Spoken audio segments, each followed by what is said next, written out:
इसके जवाब ही यही है। एक आदमी जो मुसलमान घर में पैदा हुआ वो मुसलमान कहलाया, जो मुसलमान के घर में नहीं पैदा हुआ वो उसको तो ये बातें पता ही नहीं है।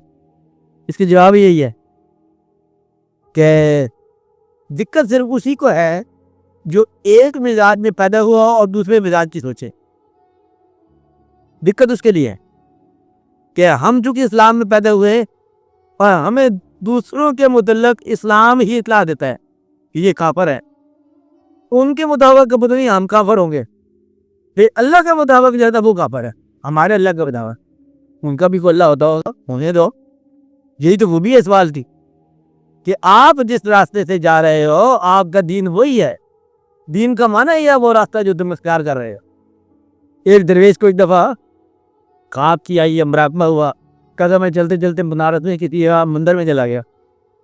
वहां जाकर मैंने मुराकबा किया, लॉर्ड कृष्णा का मंदिर था। मैंने देखा तो मुझे महसूस हुआ कि लॉर्ड कृष्णा ये कृष्ण महाराज हजूर पाक की महफिल में बैठे हुए हैं। मैं बड़ा चौंका। हजूर पाक के साथ में आया कि बात ये है कि तुम मुझे कहा तुम सिर्फ एक रास्ते से आ सकते हो, दो रास्ते से नहीं आ सकते, बस इतनी कहानी ये हमारे ही है। आप बात समझ रहे हैं? तो ये गौफली शाह की बात रहमतुल्लाह ने कहा कि ये देखो कि और वो जाने और वो जाने, तुम जिस रास्ते पे तय कर रहे हो तुम्हारी आत्मा उस रास्ते में है।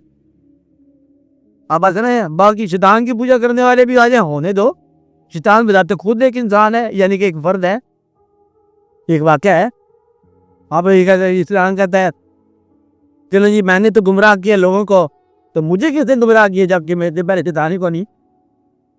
ये सारे सवालात हैं, इनके जवाब के लिए पहले अपने दीन को पुख्ता कर लो, अपने दीन से जवाब लो कि जो इस दीन में पैदा नहीं हुआ उसे क्या कहते हैं? काफिर। कौन कहता है? अल्लाह ताला ने हमें ये बताया है। अगर आप इसके अलावा सोच दिला आज़ाद होकर सोचो तो पहले आप दीन को छोड़ के सोचो थोड़ी देर के लिए, फिर आज़ादी से बात समझ आएगी कि वो काफिर तू काफिर। आप उसके वकील बन जाओ। अब वकील जो है ना वो मुल्ज़िम को भी मैं ही कहेगा ना, फिर आप उसके साथ हो गए कि देखो ये हम दीन में इस्लाम में नहीं पैदा हुए, हमारा कसूर क्या है। फिर ये सवाल यूँ होगा कि अगर 3 बच्चे हैं, एक बच्चा जो है वो देर तक रहा, एक बच्चा जल्दी मर गया, एक बच्चा दरमियानी उम्र कर आ गया, ऐसा सवाल है ना। उसने पूछा कि भाई अगर मरने वाले छोटी उम्र के जो बच्चा मर गया इसका क्या पैदा, पैदा तो किया अपना मर गया, ये ऐसी जल्दी मार दिया गया कि बड़ा तो गुनाह करता बच गया, गुनाह से बच गया। तो जो बड़ी उम्र तो गुनाहगार था उन्होंने कहा तो मुझे क्यों नहीं जल्दी मार दिया भाई तूने, मैं गुनाह से बच जाता। अब ये एक खूबी की बात है कि मानने वाले जो है ना उनके लिए सब जिंदगी ईमान का हिस्सा है, न मानने वाले के लिए सारा कुफर है। कुफर आपके ईमान की पहचान है, उसका आपका कुफर नहीं है।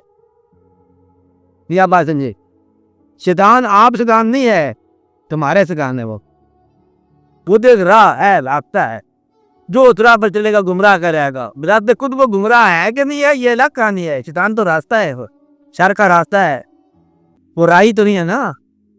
क्या बात है? राही तो वो है जो रास्ता तय करने के बाद हो, वो तो रास्ता पहले ही उसका नाम से मंसूब है शैतान। इसलिए इसका क्या रखना चाहिए कि आपके दीन के हवाले से कादिर मुतलक ने आपको ये दीन अता फरमाया, जिनका ये दीन नहीं है उनकी तरफ से यूं न सोचा करो रियातन। अल्लाह ताला शैतान को माफ कर देता तो उसको क्या जाता, तू माफ करा भी क्या लेगा, जब तुझसे पहले किसी ने नहीं उसकी सिफारिश की तो तू क्यों सिफारिश करता है। रहने दो, ये अपनी हस्ती से बड़ी बात है तो रहने दो। अब ये देखो कि दुआ करो भी हमें हमारी बख्शिश हो जाए। बाकी अल्लाह ताला का ये काम है, वो खुद देखे कि दुनिया में मैंने पहले कहा कि शर क्यों है, खैर क्यों है, काफिर भी रहेगा, मोमिन भी रहेगा, हिंदू भी रहेगा, रोंगटे भी रहेगी। अल्लाह को पैदा अल्लाह ने की है दुनिया, और अल्लाह को मानती नहीं है। आज भी इस दुनिया के अंदर गालिबन 3/4 आबादी अल्लाह को नहीं मानती। आप मानने वाले हो तो अपने ईमान को पुख्ता रखो, या छोड़ दो, बताना किसी को नहीं। छोड़ दोगे तो फिर ही आसानी हो जाएगी, क्या था कि नहीं था, लेकिन आप छोड़ नहीं सकोगे, ये याद रखो। तो इसलिए आप अपने ईमान को पुख्ता रखो, और पुख्ता रखें तो दिया क्या, उसकी रहमत पर यकीन रखो। और बाकी दुनिया में क्या हो रहा है, जो कुछ हो रहा है ठीक हो रहा है, उसे काफर कहते हैं। जो आपके ईमान पर ना हो काफर कहलाता है। काफर के अंदर जाके देखोगे तो हकीकत कुछ और होगी। कैसे अंदर जा सकते हो उसके अंदर? ईमान छोड़ के। आप ईमान छोड़ के आप जाने सकते, निकल जाए, वरना ईमान छोड़ के आप देखो 2 दिन, तब फिर आपको बात समझ आएगी कि ये काफर क्या होता है। काफर न शुदी लज्जत ईमान चेशनासी, काफर बनना पड़ता है ईमान की शिनाख्त के लिए, लेकिन आपने बनना, शायद वापसी न हो। काफर को उसके हाल पे छोड़ो, मोमिन को। वरना कहने वाले कहते हैं कि खुद ही सनम है, खुद ही सनम परस्त है, खुद ही सनम सदा है, खुद ही नसीहतें हैं। अब ये क्या है? आप अल्लाह ताला है, सारी कायनात को बराबर का सलूक करता है, और अल्लाह के फरिश्ते एक ज़ात पर दुरूद भेजते आ रहे हैं। ये बड़ी तफवीज़ की बात है ना, कि वह है वही है, इस हद तक तो है ना। तो खाली पैगम्बर का हो जाना, समाज में से चुन लेना, ये एक बड़ी बात है। एक आदमी को पैगम्बर बना लेना बड़ी बात है, फिर सब पैगम्बरों के पैगम्बर की इताअत कराना बड़ी बात है।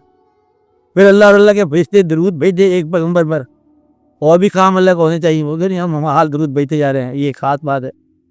ये बात गौर से और ख़ास फजल से समझ आती, वरना समझ नहीं आता। ये सवाल नहीं है, ये बस दुआ ही है। आप भी दुआ किया करो।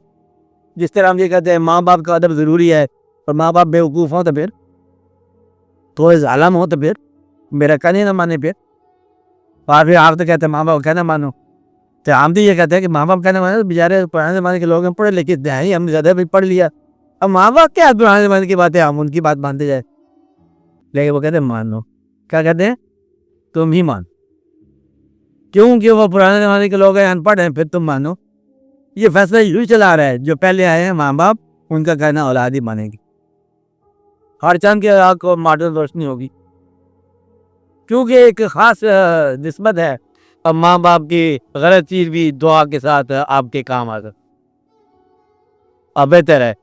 आज का तो खैर माँ बाप भी कोऑपरेटिव हैं बड़े, औलाद लोग कहते हैं जी बड़ी अदब से कहते हैं ये मेरे लिए आपका फैसला बड़ा मुकद्दम है, अल्लाह ताला फरमाए जो आप फरमाओ। बच्चों से कहते हैं माँ बाप कि बेटे जी जो आप फरमाओ वही करेंगे, तो बेटे खुश होते हैं कि चलो माँ बाप कह रहे हैं।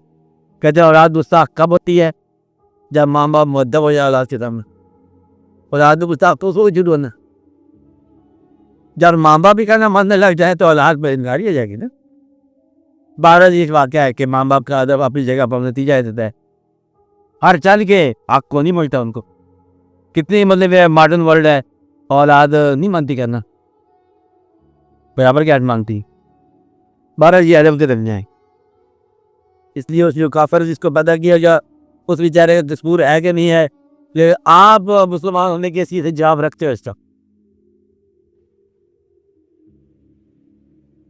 और कोई बात दुआ, आप दुआ करो, तब लोग अपने लिए दुआ करें, अल्लाह ताला आप द्वार मुश्किल से बचाए, आपकी ईद में रखे, अल्लाह ताला आपको आसानियत अता फरमाए, अल्लाह ताला सारी मिल्लत इस्लामी पर फजल करे। अल्लाह माँ बाप को औलाद के हवाले से आसानियत अता फरमाए।